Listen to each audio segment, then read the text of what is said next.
Aquí comienza Ñuñoa Paranormal, el podcast. Historias llenas de misterio, con la conducción de Héctor Rojas. Sean todas y todos muy bienvenidos a un nuevo capítulo de Ñuñoa Paranormal, el podcast. Para introducir a nuestro siguiente invitado, debo decir que los monstruos son reales y algunos viven entre nosotros. La naturaleza humana es extraña, a veces retorcida y en muchas ocasiones despiadada. Nos apasiona hablar de crímenes y criminales, tanto aquí en Chile como en el resto del mundo. Por esa razón, hoy tengo un gran invitado, publicista, también guionista de cómic y escritor, que con sus dos últimas novelas, Psicópatas chilenos y Psicópatas del mundo, ha sido un récord de ventas. Es un honor tener en el podcast a don Álvaro Matus. Álvaro, ¿cómo estás? Bien, muchas gracias por la invitación. Gracias, Álvaro, por aceptar la invitación. Álvaro, mira, para comenzar y para ponernos en contexto ya con el tema, ¿de dónde nace tu interés por investigar este tema, los crímenes y obviamente a los perpetradores de estos crímenes? Mira, desde muy pequeño me gustaba mucho todo lo que estuviera relacionado con el terror en general. Pero ¿Ya? claro, el terror en ese entonces, estoy hablando mediados de los años 80, Ya, finales de los años 80, se reducía al gore en las películas. sí, pues. Era todas estas películas como clase B, no sé, pues de tipo Jason, Pesadilla y todo este tipo de películas que me llamaban poderosamente la atención la creatividad de los guionistas, porque yo decía, ¿cómo se le ocurren este tipo de personajes tan malvados, con estas muertes tan terribles, estas historias tan intrincadas de sujetos que matan y que no había como una motivación clara? Y en cierto, bueno, mi mamá siempre me apoyó como con todos mis proyectos y mis cosas, y un día, por ahí por el año 94, 95 tiene que haber sido, Ya. se me acercó con una revista, está la Reader Digest. Ah, las ubicas? elecciones, sí. Clásica. Muchos empezamos con eso. Mucha gente, de hecho, Sí. lo conversábamos la otra vez con el Pancho Ortega. Ya. Muchos de los escritores que han entrevistado como que tienen como ese inicio. Sí, si no era el almanaque mundial, eran selecciones del Real Digest. Cualquiera de los Claro. dos. Y mi mamá se me acercó un día, cuando yo tenía 14 años, y me entrega una Reader Digest y me dice, lee este artículo, a ti que te gustan los monstruos y el terror y todo eso. Y resulta que el artículo se llamaba Al acecho del mal. Yo pensaba que iba a ser una aproximación así como al cine, gore y todo ese tipo Ya. de cuestiones, pero no, po. Resulta que era un artículo acerca de un libro llamado Mindhunter, que Ah, ya. está escrito por un ex agente del FBI que se llamaba John Douglas y que trabajaba junto con Robert Ressler en la unidad de comportamiento criminal del FBI Ya. en Cuántico, Estados Unidos. Y ellos empiezan a hacer una investigación acerca de los asesinos en serie. De hecho, Robert Ressler, que era su mentor, Ujú. es el que los bautiza como asesinos en serie en el año 75.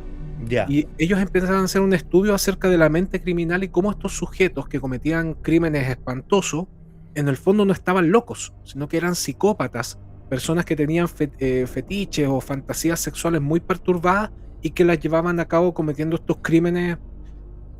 Y eso me llamó mucho la atención porque yo también pensaba que los asesinos eran, no sé, tenía así como noción de qué era lo que había ocurrido con Jack el Destripador en su momento, Claro. y Charles Manson, que de repente aparecía en alguna portada, alguna revista, pero más allá de eso no.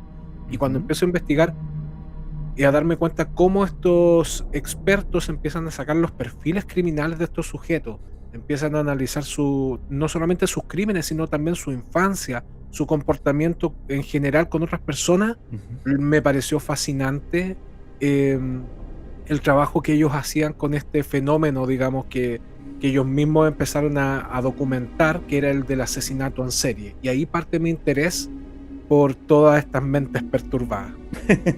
Sí. Ahora, siempre he tenido la duda, ¿qué fue primero? ¿La faceta literaria respecto al tema o el canal del crimen? No, lo literario. De hecho, Ya. yo publiqué mi primer libro que se llamaba, que se llama Monstruos Humanos, Claro. antes del canal. Yo partí Ya, primero por ahí por el año 2010, 2011, escribiendo un blog que se llama Grotesque and Arabesque. ya, ¿Ya? Y yo ahí, en el fondo, lo que estaba haciendo era documentar la mayor cantidad de casos de asesinos en serie, pero accediendo a fuentes un poquito más fidedignas, porque a mí lo que me pasaba, que fue cuando tuve como toda esta apertura a este mundo de manera más asequible, digamos, fue con internet. ya. Porque antes acá en Chile no habían libros ni nada como para investigar respecto al tema. Llegaba súper poca literatura del tema.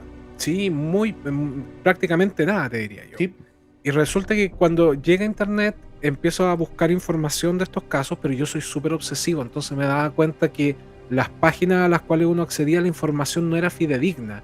En una decían que un asesino había matado, por ejemplo, 5 víctimas, después en la Ujú. otra decían que eran 8, después en la otra que eran 3. Y tú te metías ahí a las páginas web y eran para la risa, o sea, te metías ahí a la Sí, página, salía una música así como metal, aparecía un cuchillito como con GIF, como con gotitas de sangre, y para sí, mí eso no era información seria. Entonces, ¿qué es lo que empiezo a hacer? Me empiezo a comprar libros, empiezo a hacer el filtro de qué libro realmente me sirve y empiezo a documentar estas historias en mi blog. Y ya. ya después del tiempo puedo sacar mi primer libro, que fue Monstruos Monstruos, Humanos 1. claro.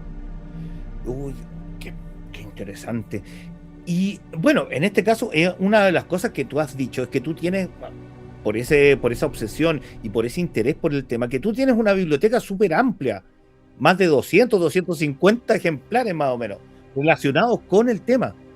Claro, me empecé a comprar, yo creo que a principios del 2000, ¿Ya? empecé a conseguir algunos ejemplares, después empezaron a llegar algunos de afuera, de España me empecé a comprar, de Estados Unidos, y ahora, claro, tengo una biblioteca bien grande con respecto al tema, y yo trabajé mucho tiempo en biblioteca, entonces Ya. tenía acceso ahí a pedir libros de repente a pedido, o sea, hacer pedidos de libros y también a hacer un filtro en el sentido de no comprarme cualquier libro, porque hay algunos que yo considero que son mucho más trascendentes con respecto a este tema que otros, dependiendo del autor, dependiendo si el libro está escrito, digamos, por alguien que haya compartido con estos sujetos, no sé, por sus propios familiares, o por Claro, ejemplo, familiares de las víctimas de estos criminales, los, psic- los psicólogos, los psiquiatras que los atendieron en cierto momento, o incluso los detectives que estuvieron involucrados en estos casos. ya. Entonces de ahí trato de hacer como un filtro, porque si finalmente uno se empieza a ir como para afuera y empieza a buscar muchos libros acerca de esta temática, te vas a encontrar con 1 millón, hay mucho. En Sí, Estados Unidos, en México, en España está lleno. Pero haciendo el filtro yo creo que uno puede adquirir como material que sea como, digamos, más fidedigno. claro. Más, más acercado a la realidad y no tanto al sensacionalismo y al amarillismo, que de hecho también Exactamente. de hecho de ahí vamos a conversar respecto a ese tema. ¿Y cómo surge la idea de crear el canal del crimen? Eh, de picado. Mira, yo había escrito por ahí por el año 2018 Monstruos Humanos 1. ¿Ya? Después saqué un cómic que se llamaba, o sea, claro, había sacado un cómic, después saqué Monstruos Humanos 1 y en el año 2019 me obsesioné con otra idea que tenía dando vuelta, que era hacer un cómic, porque yo también dibujo, Claro, hacer un cómic acerca de 5 personas que estuvieron en los circos de Fenómeno, ya. entre el año 1800 y mediados del 1900. Ujú. Tenía esa idea dando vuelta, lo quería hacer en colores, estaba muy complicado por el tema digamos, de los recursos monetarios para poder hacerlo, pero me aventuré, empecé a hacerlo y dije, ya, lo voy a pintar y voy a postular a un fondart. Ya. Y estuve todo ese tiempo trabajando en eso y mientras lo hacía, escuchaba canales de YouTube que hablaban de crímenes, de cosas de misterio, de fenómenos paranormales y todo ese tipo de cosas, Claro. mientras dibujaba en las tardes. Y resulta que de repente empecé a escuchar a una chica chilena que tenía un canal en donde empieza a narrar un caso de un colombiano que era el monstruo de la bicicleta, el monstruo de la soga, perdón. Ya. Y resulta que era exactamente lo que yo había escrito en mi libro, Monstruo Humano. Ya. Entonces revisé, lo empecé a escuchar, lo comparé con y le mandé un correo, le dije, oye, ¿sabes qué? Subiste lo mismo que yo escribí en mi blog, lo mismo que está en mi libro, cámbiale una coma, un punto, o colócame como referencia. Ah, y ni siquiera te dio como los créditos, nada. Nada. Era un canal, Ya. era un canal pequeñito. Ya. Perdón, era un canal pequeñito. Y yo le dije, por último, colócame la fuente. Me dijo, ya sí, te voy a anotar, y me colocó en la descripción donde nadie lee. No. La cuestión es que siguió pasando el tiempo y empecé a notar que otros de los casos que yo tenía en mi libro o en mi blog lo estaban replicando en otros canales y no me daban los créditos. Ya. Había incluso en cierto momento una chica española hizo un video con mi guión, con la historia que yo escribí, y tampoco me dio los créditos, y era un canal de 500.000 de suscriptores. Entonces yo dije, mira, yo con el primer libro que escribí sacamos, ¿cuánto? 300 copias, era súper poquito. Y resulta que una persona que tiene 500.000 de suscriptores le están alabando por escribir ese guión que es mío. Entonces dije, no puede ser. Voy a tomar los mismos casos que yo tengo en mi blog y los voy a empezar a subir a un canal de YouTube. Ahí partió el tema del canal del crimen, pero yo lo dejé en oculto porque me daba vergüenza. Encontraba que estaban muy mal hechos los videos, me daba plancha, hasta que después de 6 meses de tener el canal oculto, Ya. dije, ya, lo voy a publicar. Total, ¿quién lo va a ver? ¿Quién lo va a escuchar? Y al final resultó que empezó a crecer rápido el canal. Sí, de hecho, eso es lo que estoy buscando ahora. El canal del crimen, ¿cuántos suscriptores actualmente tiene? Vamos a buscarlo en este momento, porque de hecho la mayoría en este caso de los suscriptores del canal son extranjeros, no son chilenos. Mira, el otro día estaba mirando la estadística, el 30% del canal es de México.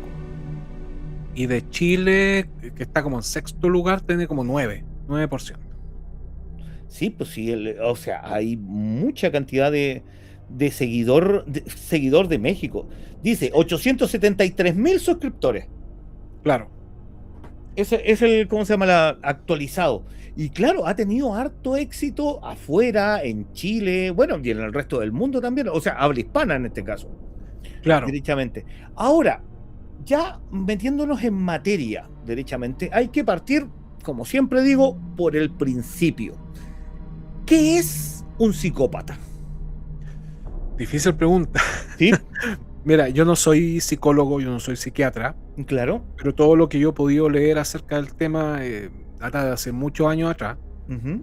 Psicópata, finalmente, desde el punto de vista de la criminología, Ya. es una persona que carece de empatía, carece de remordimientos y que tiene una forma bien particular de relacionarse con su entorno. Se podría decir que una persona normal, en el sentido de que sabe distinguir perfectamente entre el bien y el mal, Uh-huh. no escucha voces, no habla con seres extraterrestres que le ordenan matar, ni mucho menos. Son personas completamente conscientes de lo que hacen, pero que tienen una desconexión emocional con el resto, y que eso los hace tratar de llegar, por ejemplo, a cumplir sus objetivos sin que les importe lo que le pasa a las demás personas. O sea, Cuando sin empatía, no tiene ningún tipo de empatía. carecen completamente de empatía. ¿Qué es lo que pasa? Cuando esa persona transgrede las normas sociales o morales y empieza a cometer, por ejemplo, delitos o crímenes, Claro. llama la atención por su enorme frialdad.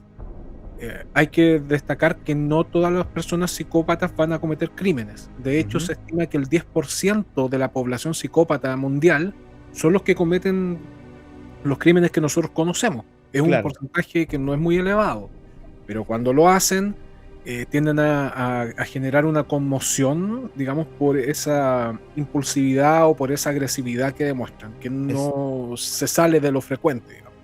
Claro, exactamente. O sea, hay una connotación social al respecto, hay un interés mediático más que nada en el comportamiento que tienen respecto a cometer el delito, cometer el crimen derechamente.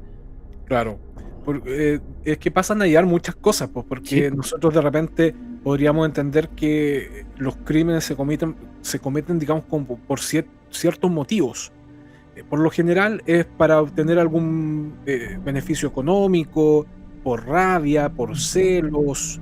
Esos son los motivos por los cuales generalmente se cometen los crímenes. Y cuando muere una persona a causa de un asesinato, pues víctima de un asesinato, digamos, el entorno cercano siempre es el que es investigado, porque se Claro. entiende que un crimen se comete contra alguna persona que uno conoce. En cambio, los psicópatas cuando matan no necesariamente matan, digamos, a personas que conocen. Las convierten en objetos y pueden matar a cualquier persona finalmente, les da lo mismo. Siempre y cuando cumplan con alguna fantasía o algún objetivo que ellos tengan. Claro, Entonces, finalmente es más complejo, por ejemplo, para las autoridades resolver este tipo de casos. sí, exactamente. Ahora, quienes hemos visto el canal y quienes hemos leído tus libros, si bien un crimen es algo brutal, como lo estábamos describiendo, tu enfoque, como te lo decía en un principio, no cae ni en el sensacionalismo ni en el amarillismo. ¿Cómo logras equilibrar efectivamente lo crudo, lo violento que es un crimen versus la rigurosidad con la cual enfocas el tema o tomas el tema? Mira, lo que pasa es que a mí me gustan mucho las historias en general, me gusta ¿Ya? contar historias. Y creo que una buena historia no solamente se tiene que centrar en un solo tema, porque si Ujú. no, aparte que yo estoy hablando y contando historias constantemente en mis libros, en el canal del crimen, y creo Claro. que incluso sería redundante hablar de un estrangulador, porque hay cientos de estranguladores, ¿ya? Sí, pues.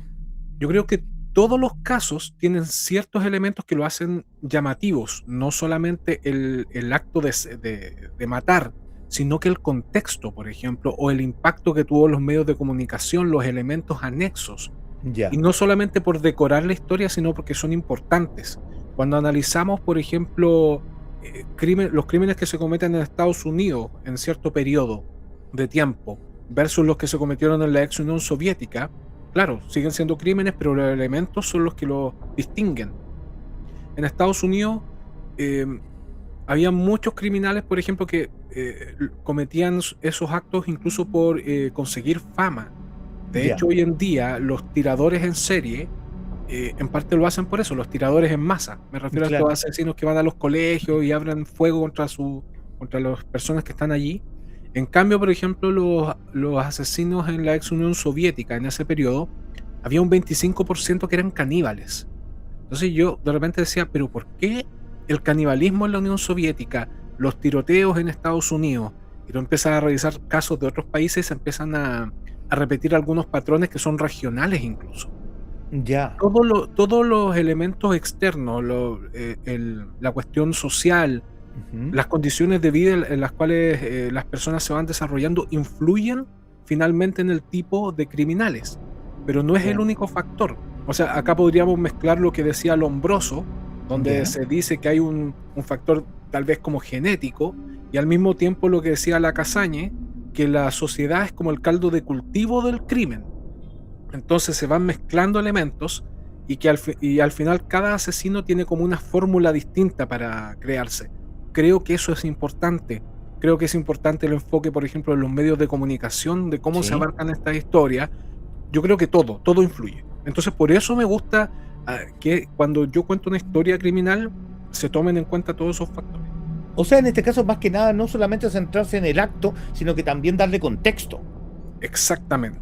Claro que, o sea, en eso se resume derechamente, porque claro, uno puede pensar en cierta persona, en cierto asesino, pero hay una historia detrás, hay una historia que viene junto con él. Claro, Y esa historia en este caso define tanto a la persona como el patrón de conducta que sigue para cometer los crímenes. exactamente. También considerar, por ejemplo, si es que esta persona padecía de algún tipo de enfermedad. Ujú. Entonces, yo como que todos esos antecedentes los voy colocando sobre la palestra cuando cuento la historia, no para Ya. explicar por qué se crea un asesino, sino para que nosotros también saquemos ciertas conclusiones. Hay un caso en particular donde, Sí. por ejemplo, un tipo que tuvo una infancia terrible, que cometió crímenes terribles y que es súper fácil juzgarlo, pero que incluso analizando algunos antecedentes de su infancia, cuando él Ujú. tenía 7 8 años, se descubre, por ejemplo, que él estaba completamente desnutrido a esa edad. Ya. Y resulta que el doctor Joel Norris, que es un especialista de Estados Unidos enfocado en esta temática de los asesinos en serie, dice que, por ejemplo, además de los golpes que él sufrió en la cabeza cuando pequeño, la desnutrición a esa edad afecta evidentemente el desarrollo cerebral de estas personas, Ya. que eso también pudo haber sido un factor importante a la hora de que él desarrollara las conductas antisociales que tuvo después. Entonces, Ujú. ese tipo de cuestiones me gusta también ir colocándolas, sacándolas a la palestra cuando cuento la historia. Claro, sí. O sea, bueno, por lo que dicen los doctores derechamente, que cualquier cosa que afecte directamente al cerebro, antes de los 25 años, derechamente marca el resto de nuestras vidas. Porque en este caso, el sistema nervioso central se termina de desarrollar a los 24 o 25 años. Entonces, todo lo que afecte efectivamente al desarrollo motor o el desarrollo de nuestro sistema nervioso va a influir en lo que seamos a futuro. O sea, Claro, eso es lo que dicen los médicos. claro, y todas esas cuestiones se van mezclando con otras historias donde tú lo Ujú. empiezas a analizar y de repente no hay nada.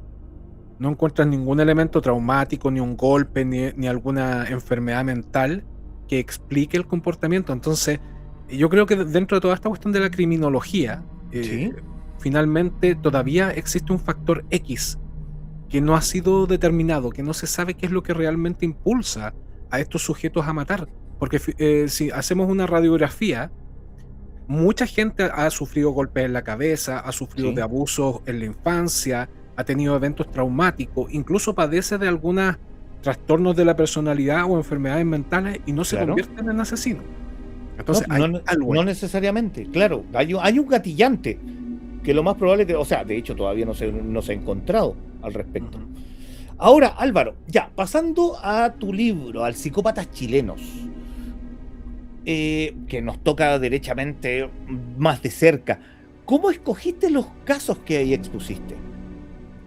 Mira, de partida seleccioné los casos en base a un criterio bien específico, porque ¿Sí? cuando se habla de psicópatas, de repente uno tiende como a malentenderlo. Ujú.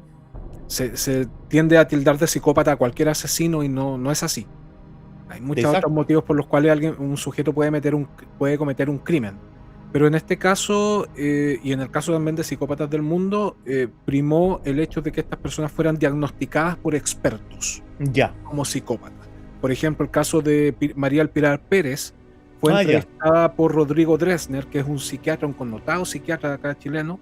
Él, por ejemplo, dictaminó o él determinó que esta persona tenía una personalidad psicopática. Ese es el primer criterio. El Ya. segundo, bueno, evidentemente tratar de darle un orden cronológico. Por lo menos eso fue lo que traté de hacer con Psicópatas Chilenos. Ya. Mira, leyendo ese libro derechamente, a mí, bueno, ahí están expuestos los casos más emblemáticos. Está el caso de Krasnov, el caso de María del Pilar Pérez, está el caso de Hugo Bustamante, está el caso del psicópata de Alto Hospicio. Pero el que más me llamó la atención derechamente, y a todos, yo creo que todos los de nuestra edad, el que más me llamó profundamente la atención es el del psicópata que se le apodó el viejo del saco. Porque Mm. todos cuando chicos, si no nos portábamos mal, no nos comíamos la comida, nos decían, va a venir el viejo del saco. Cuéntanos en este caso, ¿qué, o mejor dicho, quién es este psicópata de la década del 50, si no me equivoco? Del 50, sí. Había muy poca información de él. Yo recuerdo que mis abuelos eran de Carrascal. Ya, Entonces, ellos me hablaban de la existencia del viejo, no, si decían, si el viejo del saco, el monstruo de Carrascal existió, porque nosotros, por lo menos los de nuestra generación, de repente lo escuchábamos por algún cuento, el claro. Chavo del Ocho, el viejo de la bolsa, y todo ese tipo de Sí, cuestiones. Sí, po. Y finalmente era una persona en condición de calle que atacaba niños y mujeres, que se paseó digamos, por varias ciudades de acá de Chile, y que buscaba víctimas vulnerables. Siempre los psicópatas, por lo general los psicópatas ujú, buscan víctimas vulnerables porque saben que de esa forma las autoridades no los van a buscar de una forma tan urgente. No es lo mismo que lo que ocurrió, por ejemplo, con el Tila, que él estaba atacando sector alto de la capital, sí, en po, donde habían personas que, digamos, que denunciaron estos hechos, de estas violaciones, estos ataques, y la policía de inmediato se puso de cabeza a buscar quién era el responsable. ujú, Los psicópatas por lo general intentan buscar a este segmento de la población que es más vulnerable y por los cuales nadie va a preguntar. Finalmente, este psicópata este monstruo de Carrascal es atrapado por un crimen espantoso que comete contra un niño, lo viola y lo estrangula. Y cuando es atrapado, él se reía cuando hacía la declaración ante la policía y además confesando otros 20 asesinatos. Eso no se había visto en Chile, por lo menos que yo tenga recuerdo, con Émile Dubois, que Émile Dubois fue el asesino atrapado en el 1900, claro, a pero él principio, era un francés que venía matando exacto. en varios países. por lo menos un caso chileno que estuviera registrado, no existía. Y claro, marcó un precedente acá en Chile porque ese tipo de historia ni siquiera estaba siendo estudiada todavía en los Estados Unidos. El fenómeno del asesinato en serie, de una persona que mata y después deja esperar un tiempo, digamos, hay un periodo de enfriamiento, mata por segunda y por tercera vez. Son 3 crímenes los que tiene que cometer un asesino en serie como para que se establezca Para que como se te tal. catalogue de esa forma. Claro, entonces eso no era, era algo que no se había visto acá. Ya, entiendo. Ahora, o sea, en este caso lo atraparon. Él confesó, en este caso, 20 crímenes. Pero creo que, si mal no recuerdo, de los que se le pudieron probar fueron algo así como 6 u 8. Si no fueron Finalmente tantos. él fue condenado por uno Por uno solamente. por ¿Ya? un solo crimen. Claro que era espantoso. Sí. Pero, y además el intento de asesinato y violación de otro chico, que es, digamos, por el motivo por el cual finalmente lo atrapan, claro. Porque, a ver, otro dato relevante es que esta persona era muy alta. Creo que estaba sobre el 1,80 m, si mal no recuerdo. 1,88 m. 1,88 m, y que le faltaba una mano. Tenía la mano derecha anquilosada, la tenía como cerrada con los huesos. Claro, y él atacaba solamente con la mano izquierda. Pero claro, era un sujeto con mucha fuerza, muy alto, y que atacaba niños y mujeres de baja estatura. Esa es otra característica que tienen justamente los psicópatas, que es de buscar a gente que no los supere ni en envergadura, ni en inteligencia. Es muy raro que un psicópata busque atacar a una persona que sea, digamos, que tenga algún tipo de ventaja física. Ya. Por lo general buscan no sé, personas que noten que tienen alguna deficiencia intelectual. Es como el perfil que utilizan. Ahora, eso es lo llamativo siempre en ese sentido. Cuando uno ve y de repente, ya sea documentales o ya sea dramatizaciones, etcétera, uno de repente se pone a ver las entrevistas que hacen tanto los investigadores como los periodistas al respecto, y uno no sabe diferenciar si efectivamente es un psicópata o simplemente es maldad pura. ¿Existe algún tipo de diferencia? ¿Uno puede diferenciar eso? Es que el concepto de maldad igual es un poquito subjetivo. Finalmente va a depender del contexto, de la sociedad en la que estemos, y identificar por lo menos a los psicópatas en sí, digamos, con su trastorno de la personalidad que tienen, es muy, muy difícil. Muy difícil. Sí. Porque ellos se saben camuflar perfectamente en el entorno. Tenemos que entender que es una forma de ser.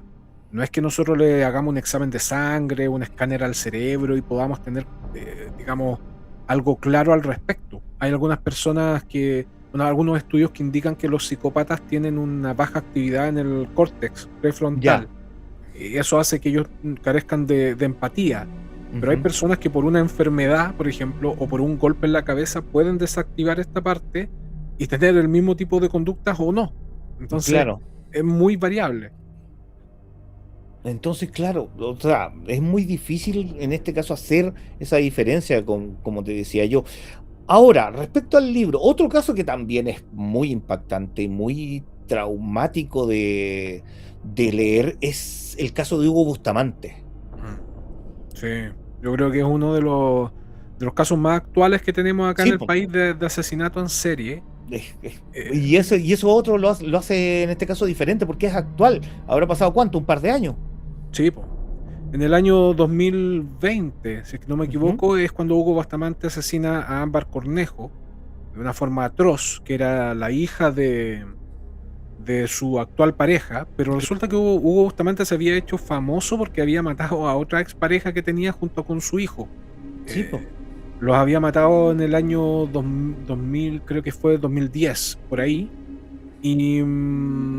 y tuvo un modus operandi que fue muy perturbador. Incluso hay entrevistas de los oficiales de la PDI cuando hacen el descubrimiento de los cuerpos, que ellos estaban impactados porque él mata a su pareja en aquel momento por una discusión de dinero. Él quería obtener el dinero de una venta de una casa para hacer supuestamente inversiones, pero la mujer no le quería entregar el dinero porque quería guardarlo para la universidad de su hijo. Su hijo en aquel momento tenía 9 años Entonces en esta discusión Hugo Bustamante la mata y después mata al hijo. No sé por qué motivo, nunca explicó, le arrancó la lengua a la mujer después. Finalmente Ya. los introduce en un tambor, arrienda una casa y los entierra junto con cal para que se descompusieran más rápido, pero Ujú. finalmente esta cuestión fermentó y los vecinos se alertaron por el olor que empezó a salir y Hugo Bustamante cae preso, confiesa el crimen y aparece en el clásico programa de Mea Culpa, que Sí, todos po. los chilenos lo tenemos como muy presente, y justamente uno de los capítulos más espantosos es ese, porque Hugo Bustamante dice frente a las cámaras que él no sabe si es que en el futuro va a reincidir, si es que él saliera en libertad podría llegar a cometer un crimen similar porque dice que no se conoce y que no sabe si lo va a hacer. Eso para nosotros era como, sí, lo podría llegar a hacer. Y Exactamente, o sea, y curiosamente, es impactante o sea, verlo en pantalla decir eso fue súper traumante. claro, y 12 años después Hugo Bustamante sale en libertad y resulta que vuelve a cometer el mismo crimen, el mismo tipo de crimen. Se empareja con una mujer, que en este caso la mujer lo apoya y lo ayuda con el crimen, Ujú. mata a Ámbar Cornejo, la descuartiza y la entierra en el piso de la casa donde estaban viviendo. Lo más increíble que fue cuando cuando estaba a punto de publicar este libro, es que Ujú. Ivonne Toro, una periodista que estaba escribiendo un libro que se llama La niña Ámbar, Sí. va a entrevistar a Hugo Bustamante a la cárcel y Hugo Bustamante, tal vez no sé si por una cuestión de narcisismo o manipulación, le dice que estaba muy agradecido con el trato profesional que ella había tenido con él, entonces le iba a hacer un regalito. Ese regalito era confesarle que él en el fondo había matado a 2 personas más en el año 96, que era un ex compañero de cárcel que tuvo y a la madre de este, y que estaban enterrados en la misma casa donde se halló el cuerpo de Ámbar Cornejo. Increíble. Oh, esa parte no me acordaba, sí, pues. Así que son 5 víctimas. Sí, pues son 5 víctimas en total. Y anda a saber si hay más. Sí. Porque él estuvo en Brasil, se paseó por varios países de acá de Sudamérica en su Ujú. juventud, y que es el periodo en el cual este tipo de criminales empiezan a matar, que es entre los 20 y 25 años. Ya, Antes de los 30, el asesino en serie siempre comete su primer crimen. Es muy ya. raro el caso donde estos sujetos matan después de los 30. Ujú. No, ya, entiendo. Mira, respecto a Hugo Bustamante, me surge la siguiente pregunta. Los psicópatas, como tú bien decías, en este caso, matan siempre, su primera víctima es antes de los 30 años. Pero los psicópatas en general dan señales antes de cometer sus crímenes. ¿Hay algún tipo de Mira, patrón? por lo general estos psicópatas, hagamos el énfasis como psicópatas asesinos en serie, Ujú. ¿ya? Por lo general cuando son pequeños muestran ciertas conductas ¿Ya? que pueden ser observables, como por ejemplo crueldad animal, sobre todo crueldad animal, matar animales, torturarlos, pero animales grandes, no me refiero a insectos ni mucho menos, perros, estoy hablando de perros, gatos. Ya. También existe una triada que se llama, que ya la verdad es que está un poquito pasada de moda, pero igual de repente se aplica, que es la triada de McDonald, ¿ya? Que se dice que el niño que, o el adolescente que mata y tortura animales sufre de enuresis, que es orinarse en la cama durante la adolescencia, Ya.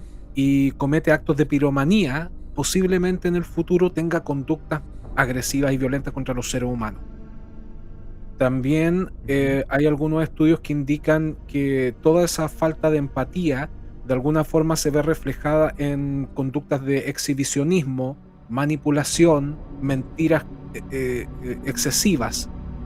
Y así tal vez se podría determinar que alguno de estos chicos, adolescentes o niños puede tener algún rasgo de personalidad complejo, como por ejemplo en el Ya. caso de los psicópatas.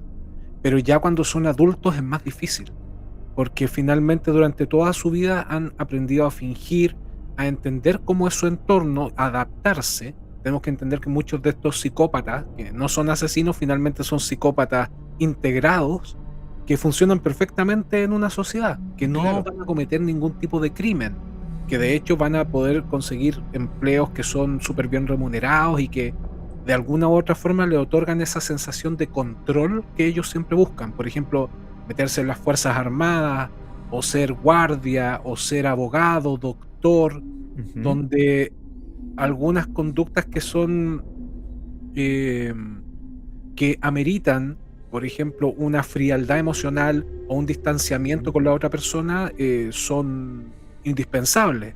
Un CEO de una empresa gigante, si tiene que despedir a 3.000 trabajadores, lo va a hacer sin complicarse la vida. Exactamente, Si es un psicópata. Sí, sin pestañear siquiera. Exacto. Ahora, Álvaro, o sea, por tu trabajo, por tu, ¿cómo se llama? Por tu faceta de escritor y por los temas que trata, ¿has tenido algún contacto con las policías? Sí, en varias ocasiones. ¿Ya?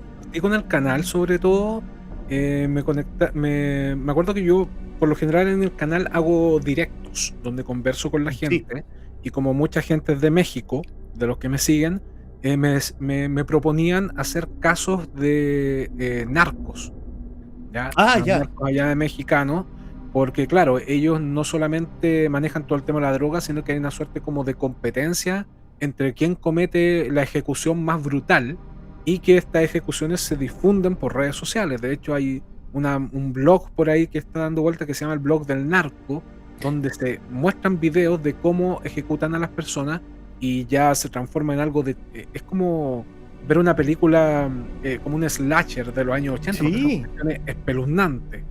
O sea, ya no es pegarle un tiro a una persona, sino que despellejarla, quemarla y cosas así. Sí. Y cuando me propusieron eso, yo les dije, no, mira, la verdad es que no estoy al tanto del trasfondo de esto, y hablar de esta temática sería más como una cuestión como más amarillista, si es que no cuento con más elementos. De todas formas, yo les dije, mira, igual hay algunas cosas interesantes que se podrían tratar, y después de ese directo me contactaron 2 personas de acá de la PDI. Ya. Me dijeron, Álvaro, no hagas nada de eso porque los tentáculos de estas agrupaciones son muy largos. Y me dijeron, y te digo de inmediato que acá en Chile hay células de estos grupos que podrían tratar de alguna forma de cobrarse que hables de ellos. De hecho, hay un par de casos de influencers de mexicanos o de otros países que han hablado acerca de estos sicarios o de estos asesinos, de estos narcotraficantes, y finalmente han muerto, y sus muertes han sido incluso grabadas y difundidas. Entonces, hay algunas cosas que por lo menos a mí me han contactado también la PDI para ir a dar una charla justamente acerca del libro Psicópatas Chilenos, por un tema de memoria nacional. Y estuve con los estudiantes en la escuela de policía de investigaciones. ¿La que está ahí en Pajarito? Claro. Ya. Claro. Ya. ¿Y cuáles son los temas que más recurrentemente te preguntaron, mejor dicho, ahí en la escuela de investigaciones? No, básicamente acerca de estos casos, porque muchos de los jóvenes que están postulando ahí, bueno, que están estudiando, habían muchos casos que no recordaban.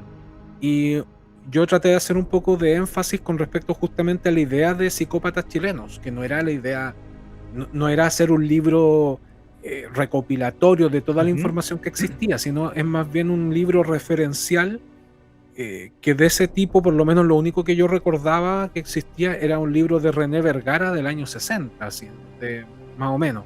Claro, porque literatura, antes de ti, literatura respecto al tema, más que nada solamente la Crónica Roja, lo que uno podía encontrar, pero ni siquiera ahora. Estamos hablando de la Crónica Roja de los años 80, de los años 90, quizás a principios del 2000, pero de ahí en adelante, nada. Habían algunos libros que hablaban de casos en particular. Por ejemplo, estaba La Reina del Desierto, que hablaba del caso de Julio Pérez Silva. Claro, era un libro enfocado en un solo caso. Yo quería hacer un libro que fuera de fácil acceso, sin tanto tecnicismo, para que cualquier persona leyera acerca de esta historia de manera breve. Era un libro bien contenido, justamente porque yo quería profundizar un poquitito más en aquellos casos que nosotros tal vez recordábamos porque lo vimos en un matinal, o porque lo vimos en las noticias y después no supimos nada más de ellos. Esa era la intención, no hacer un compilado gigante, sino un libro mucho más cercano, para que cualquier persona lo pudiera leer. Correcto. Y también, hablando del tema en este caso de las advertencias que te llegaron de la PDI, también estuve averiguando que un asesino serial también te contactó. Sí, Y quiso que tú lo entrevistaras, ¿o no? sí. Él es Jimmy Cárdenas, un asesino en serie boliviano, Boliviano. sospechoso de 40 asesinatos aproximadamente. Ya. Yo hice un video de su caso y resulta que yo creo que fueron como 2 años después. De Ujú. alguna u otra forma él se enteró que existía mi canal y llegó al video y empezó a colocar comentarios en YouTube. Yo la verdad Y es que pensé ya. que era otra persona nomás, porque que estaba suplantando su identidad. Claro, porque de hecho los comentarios decían Jimmy Cárdenas. Claro, claro, yo decía, pero ¿cómo se va a hacer una cuenta con su propio nombre? O sea, sería muy absurdo. Y de repente también una tipa empezó a escribir en los comentarios, ella decía que era la novia de Jimmy Cárdenas, que él estaba cambiado, que yo... Y bueno, y Jimmy Cárdenas me colocaba en los comentarios de que yo estaba contando mal la historia, de que él se ofrecía a darme una entrevista. Yo no creí al principio, pero Ujú. después él me contactó por Instagram y me empezó a mandar audios. Ya. Y ahí ya pude confirmar, o sea, era la misma voz, se escuchaba el ambiente carcelario detrás, y sí, era Jimmy Cárdenas. Em, Al igual que muchos de estos sujetos, Sí. pedía dinero Ah, bueno, para sí. hacer entrevistas. Y la verdad es que yo llego hasta ese punto, ya cuando hay que pagarles como para ceder una entrevista, siento que por lo menos a mí me incomoda, Ujú. porque de hecho he tenido la oportunidad de hablar con otros asesinos, con 2 más. Ya. Pero de manera privada y claro, por una cuestión eh, de no vulnerar ciertas cosas, no lo he podido hacer público. Ya. De hecho, hay un caso bien impactante de acá chileno con el cual tuve la oportunidad de hablar con el victimario Ya. y no sé qué va a ocurrir. Tal vez el día de mañana un libro o tal vez nada. O sea, pero por lo menos ese registro los tienes tú. Ahora, ¿cómo los vas a utilizar a futuro? Eso todavía no lo sabes, todavía no lo decides. Exacto. Ya, ya. Ahora, mira, respecto a eso, también, ¿cuál es el límite que tú tienes para no involucrarte tanto o no involucrarte demasiado en un caso que tú investigas? Ahora que hablaste de que efectivamente te entrevistaste con un par de asesinos. Yo creo que el límite todavía no está claro. ¿Ya? De momento, yo lo que tengo claro es que yo soy un creador de contenido en YouTube. Ya. No soy un especialista en criminología, no soy un Carlos Pinto que va a ir a la cárcel a entrevistar a estos sujetos, ni mucho menos. De Claro. momento no es el paso que pretendo dar, pero claro, cuando uno se mete en este mundo como de YouTube o de influencer o de lo que sea, como uno quiera llamarlo, se te empiezan a abrir muchas puertas. O sea, Sí, yo po. o sea, yo escribiendo un libro de crímenes, jamás pensé que, por ejemplo, me iban a invitar a la policía de investigaciones a hablar con los futuros detectives. Para mí eso fue un Ujú. honor. Y tampoco pensé que en cierto momento me iban a contactar asesinos Sí, po. para conversar, para contarme sus problemas.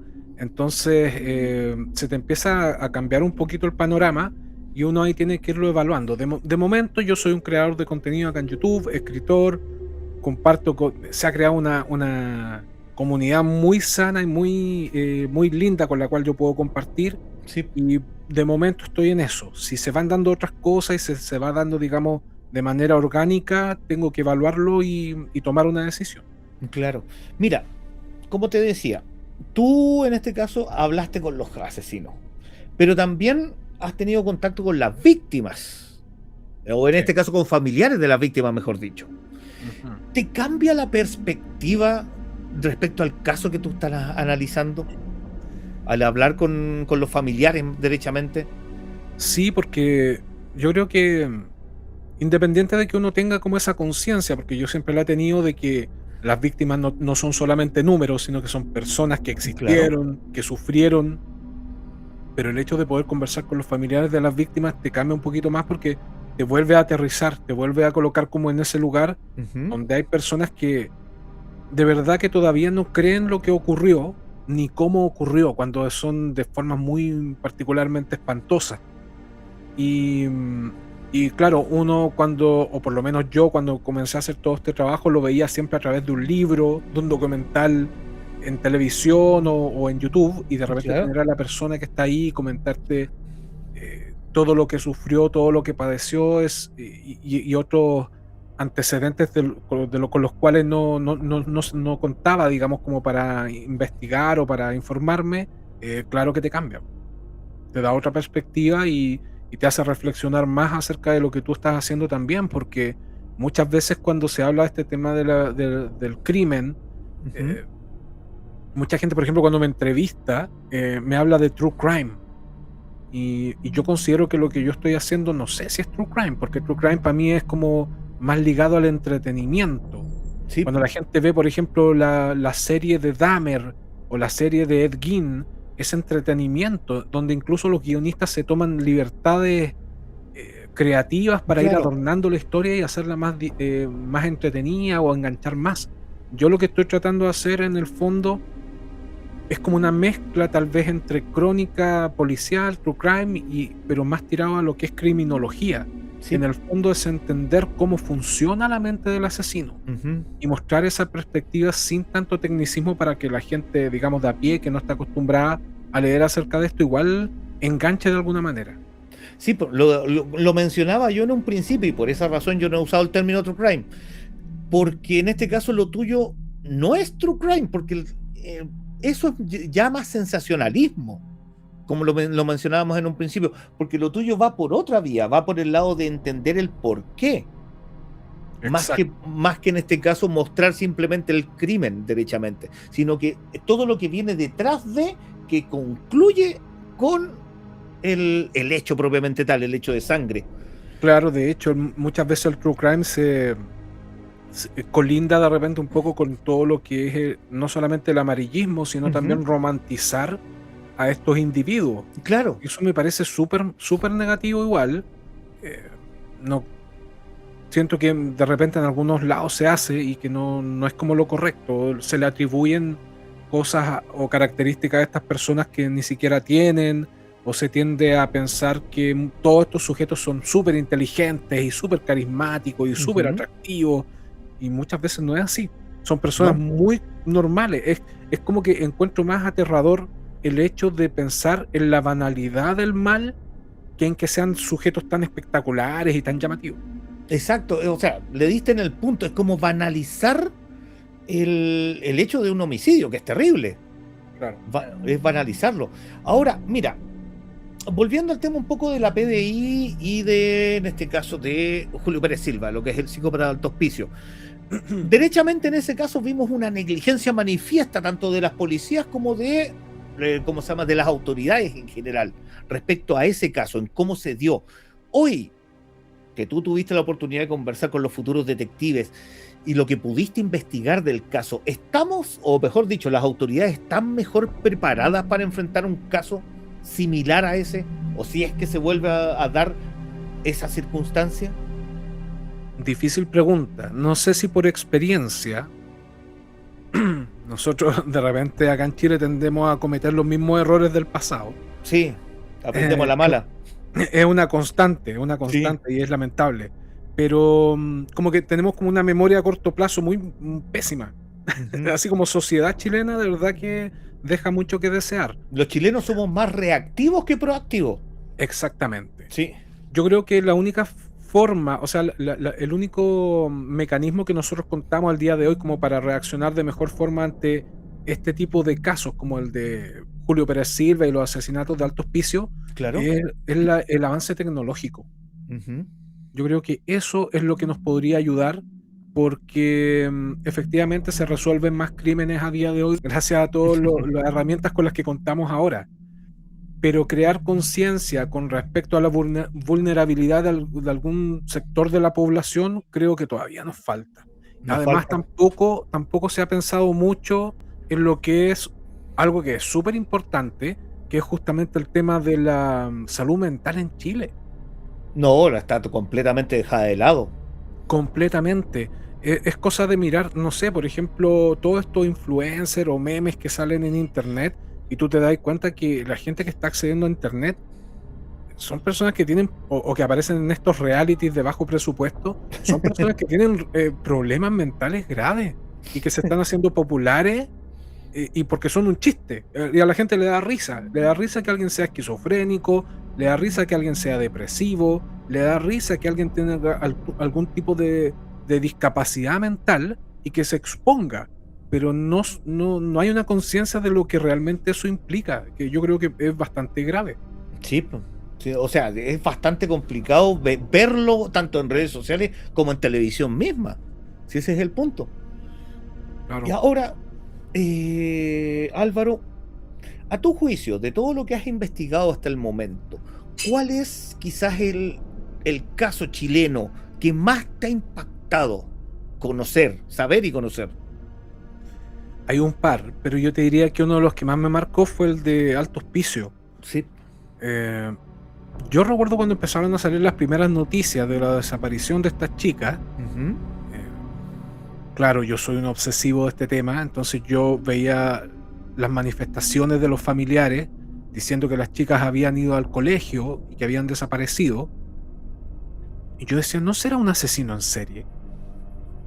Pero es que el problema es que nadie les hacía caso. Uno los veía por televisión, pero nadie les hacía caso. No les hacían caso. No, La policía, incluso figuras de la política salían a Ujú. decir que estas chicas se estaban prostituyendo en el norte. Sí, porque se Había habían ido a una Perú. llamada, claro, que se estaban prostituyendo allá en Perú, que había una llamada telefónica. Y yo decía desde mi casa, viendo televisión, y decía, pero ¿no será un asesino en serie? ¿De verdad? ¿Nunca se planteó nadie esa posibilidad?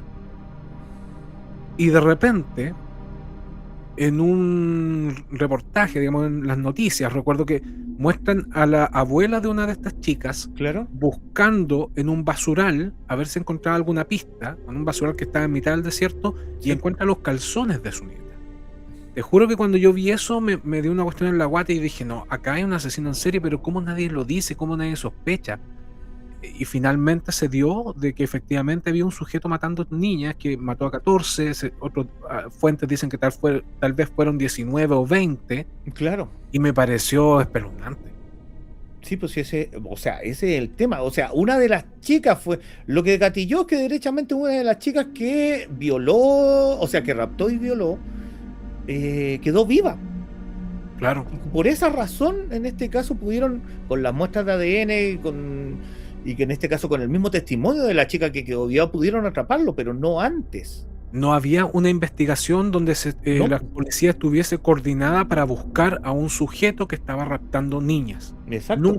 Nunca lo pusieron sobre la palestra. ¿Por qué? Porque en Chile supuestamente eso no ocurre, o no había ocurrido, pero sí nosotros teníamos antecedentes de otros asesinos en serie, y hay Claro. muchos más que nunca fueron identificados. Si esa es la cuestión. Y de hecho, por ejemplo, cuando tú haces un registro, que tal vez yo lo debería haber incluido en Psicópatas Chilenos, cuando Ahí tú está, haces un para la próxima edición. claro, cuando tú hacías como una recopilación de grandes casos criminales, de asesinos en serie en Chile, Ujú. nunca se habla del Indio Juan. No, pues. Y el Indio Juan era un asesino en serie. Yo tuve la oportunidad de hablar incluso con su abogada, Ya. y me decía, sí, este tipo mató más de 6. Sí, pues, sí, ese es el punto. O sea, a ver, aparte de ti, ¿quién más? Bueno, Carlos Pinto por el tema del programa, pero y eso y pare de gozar. Nadie Hay más. algunas personas que están abordando el tema. Por ejemplo, César Viernay sacó una trilogía de libros Ya, que se llama Macabros, y que ya. ahí él aborda casos emblemáticos de acá de Chile.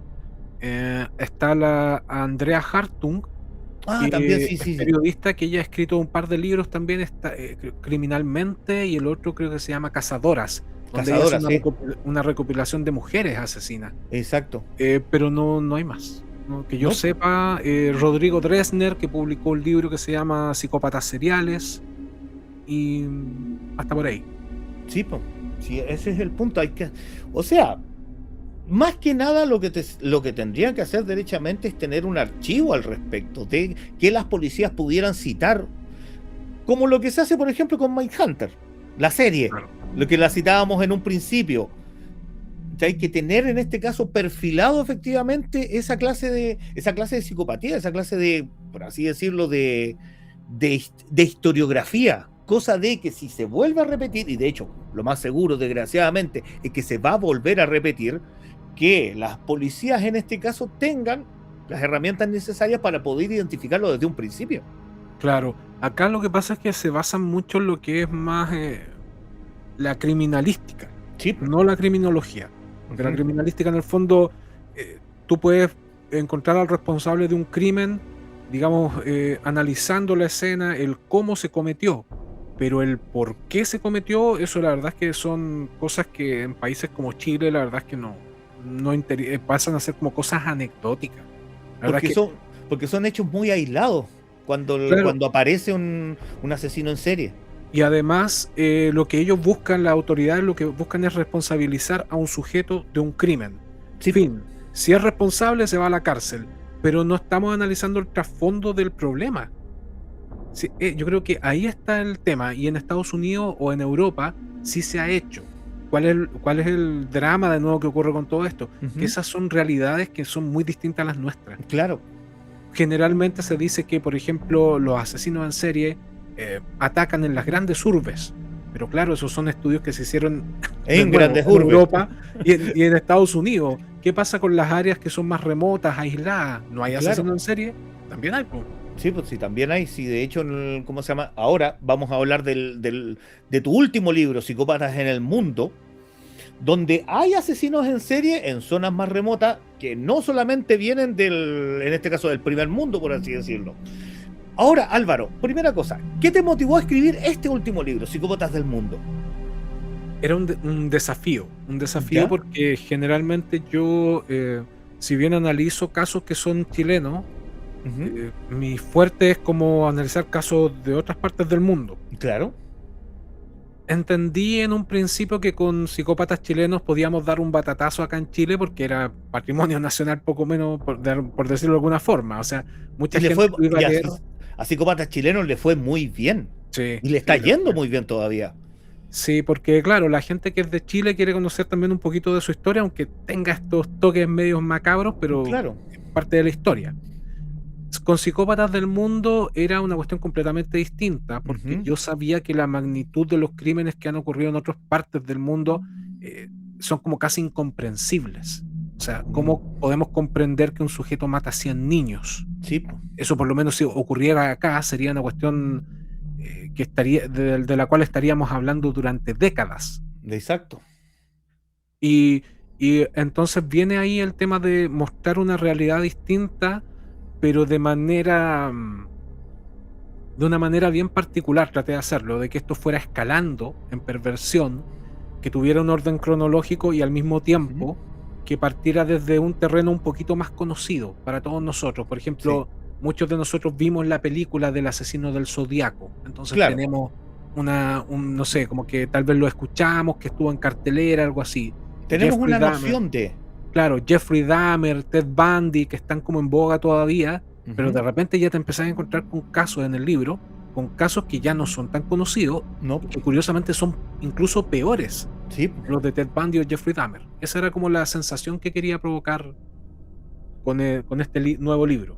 Claro. Mira, por ejemplo, ahora que tú mencionaste de la persona que fue capaz de matar 100 niños, Yared. Javed Iqbal. Eso, Javed Iqbal. En este caso, cuéntanos, ¿quién es este personaje? Javed Iqbal nació en Pakistán, venía de una familia muy acomodada.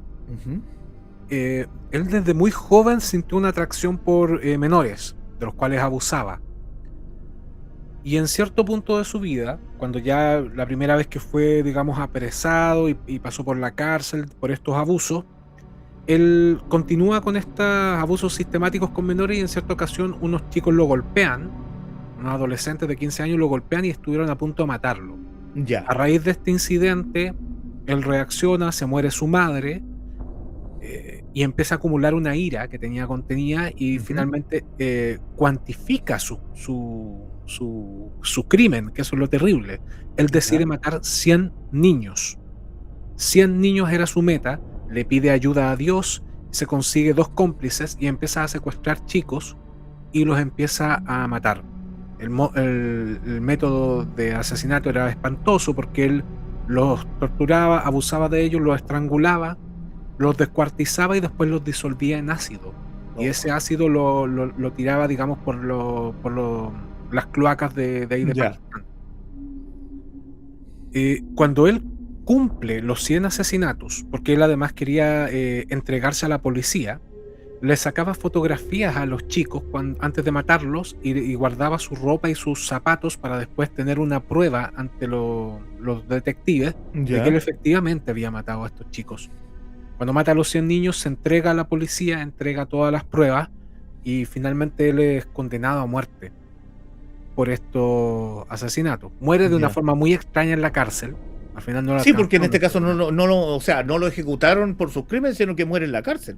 Claro, supuestamente se había quitado la vida, pero me parece que ahí hubo intervención de terceros, Sí. definitivamente. Ahora, lo increíble y lo impactante es que este sujeto pudiera matar 100 niños sin que las autoridades se dieran por enteradas en ningún momento.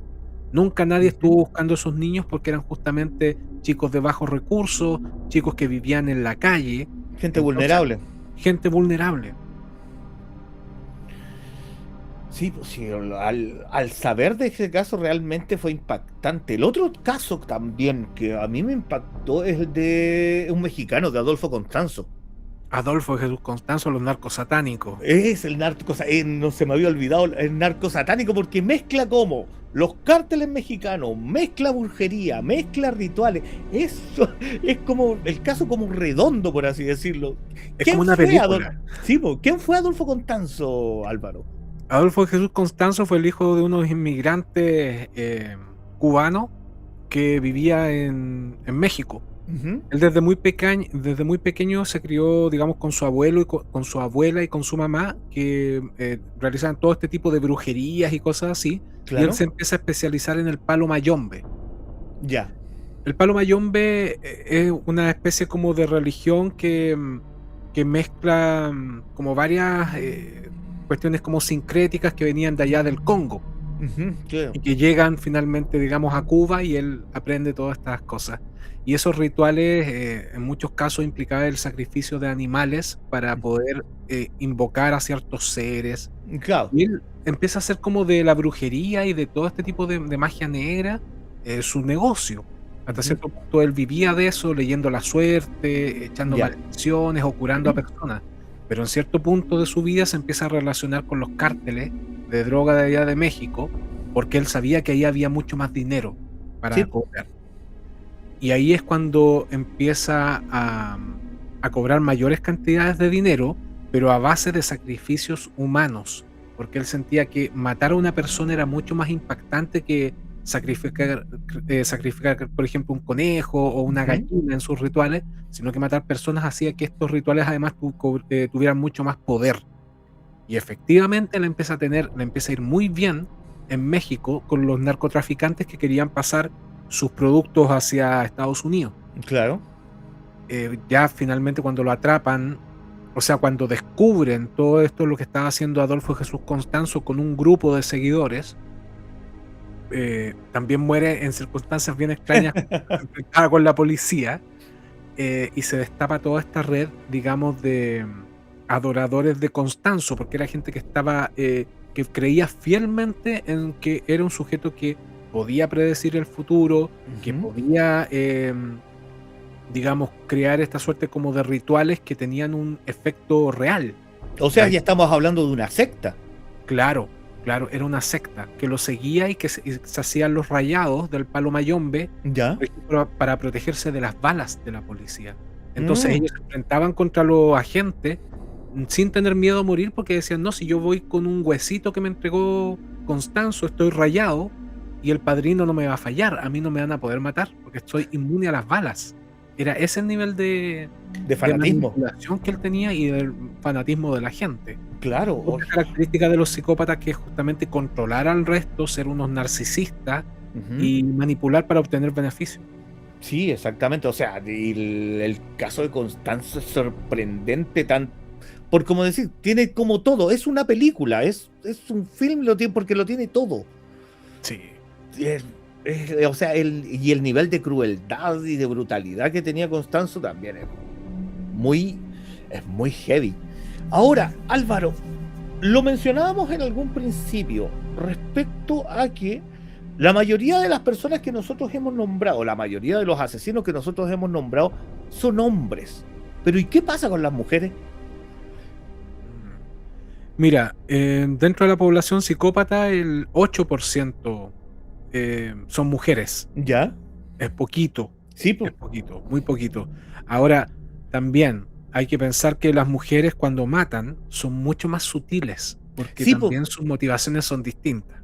Mira, de hecho, el mito que siempre uno escucha al respecto cuando se mete en estos temas es que el hombre al matar es más brutal Sí, y en cambio la mujer es más meticulosa. O sea, claro, por así definitivamente. decirlo, un hombre te puede matar con un cuchillo, pero la mujer no te va a matar con un cuchillo, te va a envenenar. Exacto, O sea, exacto. por así decirlo, por ponerlo en simple. Eso se ha estudiado un montón y es que efectivamente, por ejemplo, dentro de la población psicópata hay un gran porcentaje, no todo, pero un gran porcentaje de sujetos que matan por motivaciones sexuales, Ya, fetichismo o porque, por ejemplo, son necrófilos o, claro. o convierten a las mujeres en objetos, ya en el sentido de que no las ven como personas, sino como Ujú, objetos para satisfacerse sexualmente por claro. un rato y desecharla, ya sea porque son tímidos con las mujeres, porque se sienten poco atractivos, porque tienen miedo al rechazo, etcétera, por un montón de motivos. Ujú, Pero la mujer, por lo general, mata por otros motivos, no por una cuestión sexual. También hay casos, pero son sí, mucho menos. Ellas matan más por una cuestión de control, por una cuestión de venganza, por obtener algún beneficio económico y por ese tipo de cosas. ya, Entonces, ellas no necesitan, por ejemplo, acercarse a la víctima y sentir cómo la estrangulan para obtener placer sexual como lo hacen los hombres, claro. algunos hombres, sino que ellas lo matan para conseguir un objetivo. Entonces, les da lo mismo matar a distancia, por ejemplo, con un revólver o con veneno o contratando un sicario. Lo que ellas Lo que, quieren es conseguir un objetivo que es distinto. lo que vimos con María del Pilar Pérez, por ejemplo. Exacto. Ella lo que buscaba era venganza finalmente, Sí, además de obtener un beneficio económico, que sí, era heredar, digamos, toda esta fortuna que tenía con su familia. Ella finalmente quería eliminar a su madre, a su hermana, a su cuñado, a su sobrina. Era una cuestión tremenda. sí, Y po. a su expareja lo mata básicamente porque su propio hijo sus hijos se estaban acercando a él para tener una relación y ella se sintió celosa. Ujú. No lo mató por una cuestión económica, lo mató por celos. Sí, pues sí, es bien escabroso ¿cómo se llama? La historia familiar de María del Pilar Pérez es muy escabrosa. Y Sí, yo cómo se relacionaba incluso con su propia familia. claro, igual traté de dejar mi perspectiva un poquito en clara, por lo menos por lo que yo pude ver por las declaraciones de los mismos familiares de, Ujú. de María del Pilar Pérez, que en el fondo la relación familiar en sí, entre todos ellos, no solamente ella, entre todos ellos era sumamente tóxica. Todo giraba en torno a la herencia, a las propiedades. No Mm, había una cuestión que se hablara, por ejemplo, de los sentimientos, de las relaciones entre ellos. Era como que todo propiciaba a que en algún momento, no necesariamente iba a terminar en asesinato de estas características, pero que podía llegar a ocurrir algo tal vez similar. Una ya, agresión física, alguna forma de dañar al otro, porque era una dinámica tóxica la que tenían y que de repente se da en las familias, sí, no pues, a estos niveles, pero se da en las familias cuando hay, por ejemplo, temas de herencia, o sea, se muere un abuelo o una claro, abuela y queda la escoba puede quedar la sí. escoba en una familia. En algún minuto siempre sale el familiar, weón, que le interesa más la plata. Sí, Y definitivamente. sí, eso sí.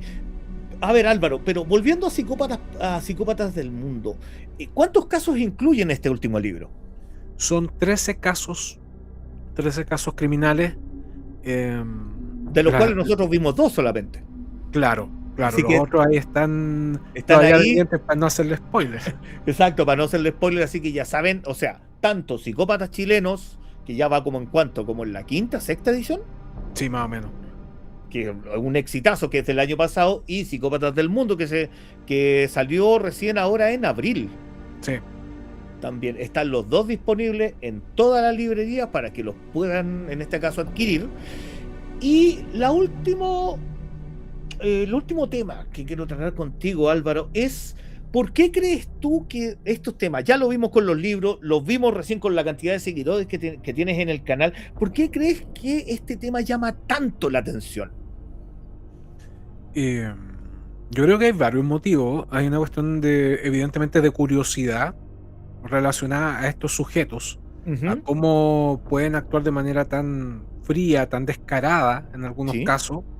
También hay una cuestión de que siento que la narrativa a nosotros nos ayuda mucho, porque mucha gente está acostumbrada eh, a consumir un contenido que de alguna forma uno no tenga que hacer mucho esfuerzo o que estén las cosas más o menos claras, entre comillas, ya, en el sentido de que cuando tú eres el espectador de una historia criminal, eh, tienes al malo, que es el asesino, exacto. tenía al bueno, que es el detective, tenía una sociedad corrupta o una autoridad corrupta o incompetente a la cual culpar.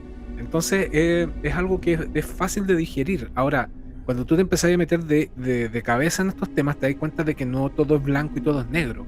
Sí, pues. Muchas veces, por ejemplo, estos asesinos que tanto aborrecemos y que odiamos, tuvieron infancias que donde ellos a lo mejor a los 7 8 años fueron abusados sexualmente, y tal Ujú. vez eso también te cambia la perspectiva de lo que tú estás juzgando.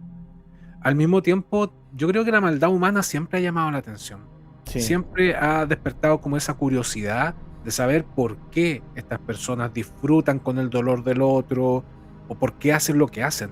Finalmente, son varios los elementos que se colocan ahí, que salen a la palestra a la hora de analizar el fenómeno. Sí, pues. Sí, o sea, hay demasiados factores en este caso. Y como tú bien lo decías, en este caso, cuando tú tanto lo escribes o lo explicas en el canal del crimen, viene también el contexto. Y ese contexto te da como la explicación de por qué razón llega eh, la persona X a cometer esas atrocidades. Claro, de hecho, yo al principio te había hablado de la ex Unión Soviética, ¿te Sí, acordáis? pues. Ya, yo estuve investigando mucho acerca de bueno, la cuestión es que en la Unión Soviética y en Rusia se da mucho el tema del canibalismo. Claro, sí, sí, Y lo yo me habíamos mencionado. coloqué, claro, y me coloqué a investigar acerca de esto durante mucho tiempo, y de repente empecé a encontrar algunos artículos que salieron en Rusia. Ujú. Algunos hablaban del Holodomor, que fue esta hambruna que hubo en los años 30, que mucha gente murió de hambre Sí, y pues. que efectivamente la gente salía a buscar niños o personas a la calle y se las comían, así, a Sí, ese nivel. Pero resulta que también hay un sector que estaba ahí por Rostov junto con Chakti, que le decían el Triángulo de los Maníacos. Y en ese sitio estaban las minas de Chakti que tiraban, digamos, donde cruzaba un río por ese ya, sector, y ese río estaba lleno de metales pesados. Entonces ya, decían que la gente que bebía agua de ahí finalmente tenía consecuencias graves en el cerebro, claro. desequilibrio, y se iban generando este tipo de personas que tenían conductas agresivas y que cometían actos de canibalismo. Entonces, te fijáis que hay otros factores que de repente uno no No, asimila no los y que considera. pueden influir, po, Sí, pues. efectivamente pueden influir. En este caso, claro, o sea, en este caso son factores ambientales y factores históricos. Sí, sí, me acuerdo en este caso haber estudiado de la historia, las hambrunas por las políticas estatistas de Stalin. Claro, acá en el norte de Chile, por Ujú. ejemplo, en Calama, Sí, recuerdo haber visto un par de artículos que hablaban de la ola de suicidios, en ¿cachai? Arica, Claro, en ¿cachai? Arica, en Y Arica hay resulta que mucho suicidio. entonces, ¿qué es lo que hay allá? ¿Hay minas? En este caso, en Arica es el puerto. ¿Cachai? Entonces, de repente, por ejemplo, a mí me decían, o sea, el artículo que yo había leído en Ujú. cierto momento en Calama, decía que en Calama había una Sí, ola de suicidio y que justamente era por un polvillo que salía de las minas. claro, en ¿Cachai? este O sea, caso, era una teoría, pero resulta que yo creo que esas cosas igual hay que tenerla o tener el antecedente, por último, para que algún investigador lo analice. sí, mira, yo por lo menos en este caso, de lo que yo recuerdo respecto a ese tema, fue que una minera sueca, no recuerdo el nombre de la minera sueca, saca el mineral por el puerto de Arica. ¿Y qué es lo que hacían ellos? El puerto de Arica sacaban todo lo que es el mineral y en vez de ponerlo en bodegas, estos compadres los tapaban poco menos que con valla Rachel. Mm. Cosa de que si pasaba una ventolera fuerte, todo ese polvillo se levantaba y se iba al ambiente. Y de hecho, la otra vez estábamos conversando, este es tema netamente paranormal, estábamos conversando con una brujita al norte, que es la Nanny Witch Dancer, y que ¿cómo se llama? Conversábamos acerca de la gran cantidad de gente que decide terminar con sus días en el Morro de Arica. O sea, lanzándose desde el morro hacia abajo. Y de hecho, mientras nosotros estábamos haciendo un vivo, en ese momento, otra persona se había tirado. Mira. Y es mucha la cantidad. O sea, por la parte, en este caso, donde está la costanera, que eso antes era mar, y que ahora efectivamente se le ganó y se hizo como una costanera, está lleno de animitas. Porque la gente va ya a terminar con sus días. Claro, pues ahí es donde uno se empieza a cuestionar qué es lo que pasa. Po. ¿Qué es lo que pasa? Y de repente no es una cuestión, o sea, no es una cuestión que tenga una sola explicación, sino que hay varios factores que pueden influir finalmente en lo que está ocurriendo. Y claro, creo que hay que tener como conciencia con respecto a eso. Nosotros en este caso lo abordamos desde el punto de vista paranormal, pero perfectamente pueden haber factores ambientales que generen efectivamente esa clase de comportamiento. Claro. Yo creo que, viste que igual es como... Sí. Me parece súper entretenido igual, y bueno, y útil hacer como un enfoque que sea más amplio a todos los fenómenos en realidad. Claro, o sea, en este caso directamente mirarlo desde diferentes perspectivas. ¿Qué es lo que en este caso hicimos en el capítulo anterior con Gabriel León? Que también conversamos en este caso de fenómenos paranormales, conversamos en este caso del miedo, porque el capítulo se llama La ciencia del miedo, pero mirado desde el punto de vista de lo que él maneja, que es la ciencia. Claro. ¿Sí? Eso es lo interesante. Sí, eso es lo interesante. Ahora, Álvaro, y volviendo al tema de los asesinos, ¿qué personaje quizás te gustaría ya más profundizar a futuro? ¿Qué personaje te falta por investigar? Bueno, me faltan muchos. Hay muchos casos que tengo ahí en el tintero, pero hay uno en particular del cual yo ya hice un video en el canal, pero lo hice con otras fuentes. Y en este caso ya cuento con más contactos como para hacer algo mucho más completo, que es el de Luis Alfredo Garavito, el peor asesino de niños de la historia. 215 niños mató en Colombia. ¿En Colombia? Ah, ya, sí. Sí, en un periodo de 6 años y medio. Y abusó sexualmente de otros 250. Aparte. Terrible. Y resulta que, claro, con el tema de la exposición del canal y todo eso, tuve la oportunidad se comunicó conmigo el último periodista que lo entrevistó. Luis Alfredo Garavito falleció hace como 2 años atrás. Y el último periodista era muy seguidor de mi canal. Y empezamos a conversar, Kevin Pinzón. Y Kevin me contó toda la historia con respecto a cómo pudo entrevistar por última vez a Garavito, la relación que él tuvo con él y todo eso, y la verdad es que cuento con más antecedentes como para hacer digamos, un documental más completo. Ya. Y creo que, o sea, si tú me preguntas a mí, Luis Alfredo Garavito es de los peores asesinos de la historia por lejos. Claro, absolutamente. O sea, ojalá que salga luego ese video, ese documental o ese libro, porque, o sea, el nivel de perversión que hay ahí. Sí, yo creo que es de los más. Que yo me acuerdo, no hay. Sí, pues. Claro, habría otro antecedente, por ejemplo, de otro colombiano que es Pedro Alonso López, que mató a más de 300 víctimas, pero de él no se sabe nada. Él finalmente salió en libertad y desapareció. Lo más probable es que lo hayan linchado, porque la gente sabía que iba a salir libre. Pero porque en este caso los crímenes se cometieron en zonas rurales, ¿o no? ¿O en la ciudad? También en la ciudad. Lo que pasa es que Garavito recorrió Ecuador también. Ya. Estuvo en Colombia y se disfrazaba. Se disfrazaba de cura, se disfrazaba de mendigo, de una persona que estaba abriendo una cuestión, digamos, social para niños. Entonces estaba por todos lados, pero al mismo tiempo no estaba en ningún lado. Era muy hábil el sujeto, manipulador, terrible. No, qué espantoso. Esperamos ver pronto ese documental porque se viene muy interesante. Álvaro, quería agradecer nuevamente tu disposición por estar de invitado aquí en el canal. Y antes de despedirnos, ¿cómo te puede ubicar la gente? La gente me tanto puede ubicar en redes sociales como, obviamente, ya lo hemos mencionado, el canal del crimen. El canal del crimen en YouTube, Y en Instagram, donde voy subiendo algunas cositas de repente, soy Álvaro Matus M, tal cual. Álvaro Matus M. Y ahí me pillan en Instagram, voy subiendo de repente cuando voy avisando si es que voy a estar en alguna charla, que he tenido hartas charlas estos últimos días. Sí. Y también cuando subo nuevos videos. Exactamente, para que la gente vaya a esa charla y se lleve su copia firmada de Psicópatas Chilenos y de Psicópatas del Mundo. Exactamente. Porque son dos grandes libros que ahí todavía están en venta y, como les dije en un principio, los pueden adquirir en cualquiera de las librerías, tanto físicas como online. Exacto. Álvaro, nuevamente, un placer haberte tenido aquí como invitado. Agradezco también a toda la gente que nos está viendo. Recuerden que pueden, en este caso, compartir, suscribirse, dejar sus likes, hacerse miembro del canal, porque esto le da más visibilidad a Ñuñoa Paranormal y también a los contenidos, en este caso, que vamos subiendo periódicamente. Así que, Álvaro, un placer nuevamente haberte tenido aquí en el programa y ojalá no sea la última vez y ojalá en un próximo libro también te pueda tener de invitado.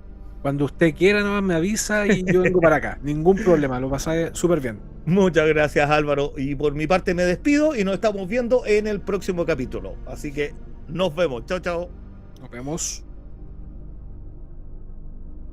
No tomen a la ligera los sonidos que trae la noche. Y si alguna persona les advierte que no es prudente caminar por algún lugar en particular, mejor hagan caso. Uno nunca sabe. Aquí finaliza el capítulo de hoy de Ñuñoa Paranormal, el podcast.